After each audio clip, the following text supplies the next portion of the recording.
عايزه بقى اسالكم على حاجه يعني بما انكم بتتكلموا بس عشان حاجه مشتركه ما بيننا فكره ان انت بنوته واحنا بنوته.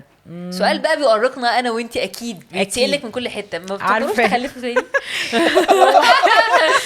عارفاه وحافظاه مش عارفه والله. بصي انا فعلا مش عارفه يعني احنا سايبينها كده، واكيد نفسي طبعا يبقى هي في حد تاني في حياتها وكده، لان كمان طه وحيد فهو طول الوقت بيخوفني من فكره احنا 4 اخوات، فانا مش عارفه، حاسه ان احنا عادي، احنا زحمه المشكله.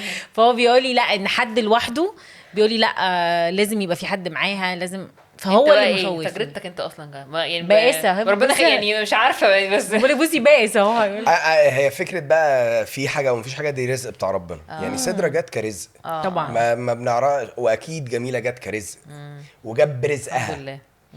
لان في ناس بيقول لا لما يبقى معايا فلوس، لا لما هو اهم حاجه ابقى جاهز نفسيا ان انا اعرف اشيل مسؤوليه الاول. انا عندي القدره دي، وبعد كده اتوكل على الله عز وجل وهو ربنا هيرزقني.